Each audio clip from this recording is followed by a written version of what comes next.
Hello students, welcome back to visual science academy. आज हम molecular basis of inheritance start करने जा रहे हैं। उसमें हम सबसे पहला टॉपिक करेंगे lac operon. Lac operon very very important है सीबीएसई बोर्ड वालों के लिए और नीट के बच्चों के लिए, और काफी ज्यादा कंफ्यूजिंग भी रहता है। बट एंड तक बने रहिए, आपको ये सारे डाउट्स कॉन्सेप्ट्स आपके इस टॉपिक के क्लियर हो जाएंगे। ठीक है, तो चले स्टार्ट करते हैं। फर्स्टली हमने देखना है लैक ऑफ प्रोन किसने गिवन, मतलब किसने प्रपोज किया है। दो साइंटिस्ट थे, एक था फ्रैंकोइस जैकोब, जेनेटिस्ट था। सेकंड था जैक्यू मोनोड, बायोकेमिस्ट। इन दोनों साइंटिस्ट ने ये लैक ऑफ प्रोन मेंशन करा है, इन्होंने प्रपोज किया था। तो स्टार्ट करने से पहले एक बार बेसिक इंट्रोडक्शन जान लो ओप्रोन के बारे में। ओप्रोन होता क्या है? It is a polycistronic structural gene regulated by promoter and regulatory gene, यानी आई जीन। मतलब ये होता है पीपो जेड वाई ए। ये एक ट्रिक है, सीक्वेंस कैसे याद रखना है, पीपो जेड वाई ए। अब यहाँ पर पॉलीसिस्ट्रॉनिक स्ट्रक्चरल जीन कौन से होते हैं? ये वाले, ये तीनों क्या है? पॉलीसिस्ट्रॉनिक। पॉलीसिस्ट्रॉनिक वो होता है जो कि एक से ज्यादा पॉलीपेप्टाइड को रेगुलेट करता है, ठीक है, स्ट्रक्चरल जीन्स के थ्रू। सो इसमें प्रोमोटर कौन सा आता है? स्टार्टिंग वाला, जहां से ट्रांसक्रिप्शन स्टार्ट होती है। और रेगुलेटरी जीन को क्या बोलते हैं हम? आई जीन। सो ये बेसिक चीजें होती है जो कि एक पूरे ओप्रोन को कंट्रोल में रखता है। सो अब हमने करना है components of operon before we head to the main topic. ठीक है, सो कंपोनेंट्स कौन कौन से होते हैं? सबसे पहले तो आपको ये ट्रिक याद रखनी है। अगर आपको सीरीज वाइज सीक्वेंस नहीं याद रहता, बिल्कुल भी आप रैंडमली नहीं उठाकर लिखोगे कि आपने ओ इधर लिख दिया, जेड की कहीं लिख दिया। मतलब सीक्वेंस में ऐसे ही लिखने होने चाहिए, नहीं तो आपका गलत हो जाएगा। तो सीक्वेंस क्या है, कैसे बोलना? सिंपल ऐसे बोलो, पीपो जेड वाई ए। तो उसी के अकॉर्डिंग आप लिख दो पीपो जेड वाई ए। ठीक है, तो कंपोनेंट्स में सबसे पहला इंपॉर्टेंट कंपोनेंट कौन सा है? Structural gene. स्ट्रक्चरल जीन क्या है? वो डीएनए का हिस्सा होता है, ठीक है, जो कि एमआरएनए बनाता है। सो यहाँ में इसमें स्ट्रक्चरल जीन कौन सा है? जेड वाई ए। ये वो सीक्वेंस है, यानी कि वो सेगमेंट है डीएनए का जिससे क्या बनता है? एमआरएनए। मतलब ये तीनों क्या बनाएंगे? जेड वाई ए एमआरएनए बनाएंगे। So it transcribe mRNA. Second आता है promoter. Promoter it is a sequence of DNA where RNA polymerase bind. मतलब कि डीएनए का वो सीक्वेंस जहां पर आरएनए पोलाइमरेज बाइंड करता है, ये एक एंजाइम होता है, ठीक है, and initiate transcription of Z Y A. अब मैंने बोला आपको कि जेड वाई ए ट्रांसक्रिप्शन करता है, एमआरएनए बनाता है, बट कैसे बनाएगा? स्टार्टिंग पॉइंट कहाँ है? कहाँ से स्टार्ट होगी ट्रांसक्रिप्शन? यहां से। मतलब प्रोमोटर वो सबसे इनिशियल साइट होता है जहां पर एक एंजाइम है जिसको हम बोलते हैं आरएनए पोलाइमरेज, यहां पर बाइंड करेगा, ठीक है, और साथ साथ क्या करता है? आरएनए के न्यूक्लियोटाइड्स ऐड करता जाएगा, जिसकी वजह से हमारे पास एक एमआरएनए आ जाता है। सो क्या होता है? प्रोमोटर वो रीजन है जहां से ट्रांसक्रिप्शन शुरू होती है, ठीक है, और जहां आरएनए पोलाइमरेज यहां पर अटैच करता है, तो फिर वो आरएनए के न्यूक्लियोटाइड्स ऐड करता जाता, जिसकी वजह से हमारे पास क्या आता है? एमआरएनए आता है, ठीक है। ये होता है प्रोमोटर। थर्ड सीक्वेंस आता है इसका कंपोनेंट का, operator. Operator it is sequence of DNA adjacent to promoter. मतलब डीएनए का वो हिस्सा जो प्रोमोटर के साथ है। यहाँ पर दो प्रोमोटर है, कहीं भी स्टार्ट हो सकती है ट्रांसक्रिप्शन, ठीक है, ट्रांसक्रिप्शन। सो मतलब वो sequence adjacent to promoter, promoter के साथ जो रीजन होता है ओ से हम बोलते हैं ऑपरेटर, ठीक है। और यहाँ पर क्या होता है? यहाँ पर एक रिप्रेसर प्रोटीन बाइंड करता है, ये मैंने ग्रीन से रिप्रेजेंट करा है, रिप्रेसर प्रोटीन, ठीक है। ऑपरेटर कहाँ पर होता है? प्रोमोटर के साथ ही ऑपरेटर होता है, ठीक है। ऑपरेटर वो सीक्वेंस होता है जहां पर रिप्रेसर प्रोटीन जाकर अटैच करता है, ठीक है। ये हो गया आपका ऑपरेटर। नेक्स्ट आता है रेगुलेटर जीन, जिसको हम आई जीन भी बोलते हैं। ये क्या फॉर्म करता है? पहले रिप्रेसर एमआरएनए फॉर्म करता है, फिर फॉर्म करेगा रिप्रेसर प्रोटीन। जैसे ये रहा आई जीन, ठीक है, जिसको हम बोलते हैं रेगुलेटर जीन।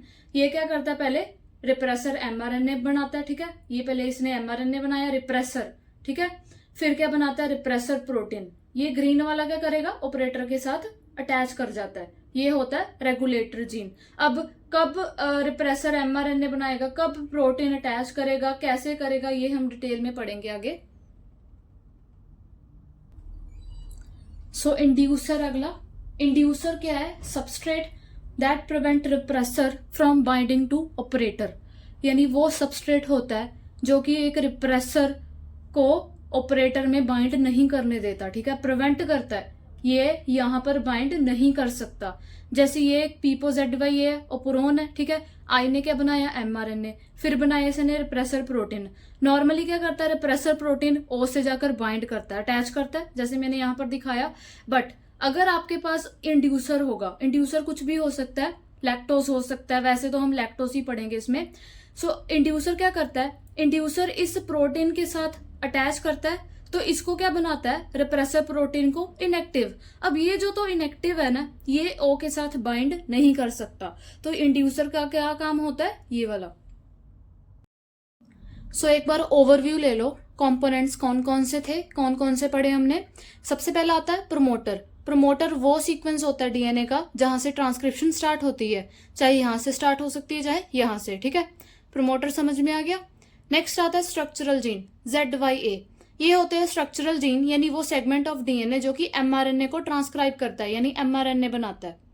थर्ड आता है रेगुलेटरी जीन, जिसको हम आई जीन बोलते हैं। ये क्या करता है, पहले रिप्रेसर mRNA बनाएगा, फिर बनाएगा रिप्रेसर प्रोटीन, फिर ये क्या करता है, प्रोटीन रिप्रेसर वाला ये ऑपरेटर के साथ अटैच करता है, ये होता है रेगुलेटरी जीन। फोर्थ आता है ऑपरेटर। ऑपरेटर क्या है, ये सीक्वेंस है, ओपरोन का एक पार्ट होता है ऑपरेटर, ठीक है, जहां पर रिप्रेसर प्रोटीन जाकर अटैच करता है। फिफ्थ आता है इंड्यूसर। इंड्यूसर क्या होता है, वो सबस्ट्रेट होता है, ठीक है, जो कि रिप्रेसर के साथ अटैच करता है, रिप्रेसर प्रोटीन के साथ अटैच करेगा और क्या बनाता है, इनएक्टिव रिप्रेसर। इसका क्या फायदा होगा कि ये जो इनएक्टिव रिप्रेसर है, मतलब यहाँ पर अटैच नहीं करता, यानी प्रिवेंट करता है ये रिप्रेसर प्रोटीन को कि वो ऑपरेटर के साथ अटैच ना करे। अब ये आता है आपका मेन पार्ट, ठीक है, वो सारा इंट्रोडक्टरी था। अगर आपको क्वेश्चन आता है mechanism of lac operon if there is absence of inducer या प्रेजेंस ऑफ इंड्यूसर, तो आपने उस अकॉर्डिंग लिख कर आना है, ठीक है, उसका डायग्राम बनाना है, उसकी थ्योरी लिखनी है। तो चले हम करते हैं। सबसे पहले इन एब्सेंस ऑफ इंड्यूसर क्या होगा अगर आपके पास इंड्यूसर ना हो। आपको अच्छे से पता है इंड्यूसर क्या करता है, इंड्यूसर इसको इनएक्टिव कर देता ताकि वो इसके साथ बाइंड ना करे। बट अब हमारे पास इंड्यूसर नहीं है, तो क्या होगा फिर, ये जो आई जीन है, रेगुलेटरी जीन, ये क्या करता है, पहले रिप्रेसर mRNA बनाता है, फिर रिप्रेसर mRNA क्या बनाएगा, प्रोटीन, रिप्रेसर प्रोटीन।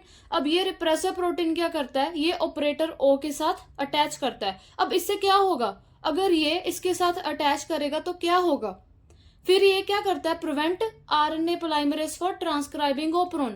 मतलब आपको अच्छे से पता है ZYA क्या बनाते हैं, mRNA बनाते हैं, यानी कि अगला प्रोसेस चलाते हैं, यानी कि ट्रांसक्रिप्शन करते हैं, यानी कि RNA बनाएंगे, फिर आगे प्रोटीन बनेगा। अगर RNA नहीं बनेगा तो फिर कौन सा प्रोसेस चलेगा आगे, ठीक है।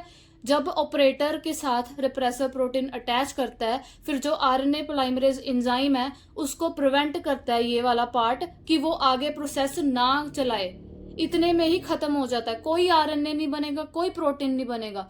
सो इसको क्या बोलते हैं कि जो ये ओपरोन है ये क्या है, स्विच्ड ऑफ है, ठीक है। अब इसमें इंड्यूसर नहीं था, ठीक है। अब इसमें देखो, in presence of inducer, inducer आप कुछ भी ले सकते हो। मैंने क्या लिया, लैक्टोज लिया, क्योंकि हम क्या कर रहे हैं, लैक ऑपरोन कर रहे हैं ना, लैक यानी लैक्टोज, यहाँ हमने क्या लेना है, लैक्टोज लेना। अब क्या होगा, नॉर्मली आई जीन हमेशा कॉन्स्टेंटली क्या बनाता है, रिप्रेसर mRNA, रिप्रेसर mRNA से क्या बनता है, रिप्रेसर प्रोटीन, ये तो बनता ही रहता है, नॉर्मली बनता है। बट अगर आपके पास क्या है, इंड्यूसर गिवन है, फॉर एग्जांपल यहाँ पर इंड्यूसर था लैक्टोज। अब ये क्या करता है, लैक्टोज इसके साथ अटैच करता है, जिसकी वजह से रिप्रेसर प्रोटीन इनएक्टिव हो जाता है, इनएक्टिव रिप्रेसर। अब ये इनएक्टिव रिप्रेसर इसके साथ ऑपरेटर के साथ अटैच नहीं कर पाएगा। सो अगर ये नहीं अटैच कर पाएगा तो इसका मतलब क्या है कि जो ट्रांसक्रिप्शन होनी है, ट्रांसलेशन होनी है, वो इजिली हो सकती है। तो ये जो ZYA है, स्ट्रक्चरल जीन है, ये क्या करते हैं, ट्रांसक्राइब करते हैं mRNA। लैक mRNA क्यों, क्योंकि हमने कौन सा इंड्यूसर लिया था, लैक्टोज, सो लैक mRNA बन गया, ठीक है। एक और बात ध्यान में रखनी है कि जो ये ZYA है, जब ये ट्रांसलेशन करेंगे तो ये अलग अलग कुछ ना कुछ बनाते हैं। अभी आपने लिखना नोटबुक में अपनी। अब जो Z है, ठीक है, Z स्ट्रक्चरल जीन किसको कोड करता है, बीटा गैलेक्टोसिडेस, ठीक है।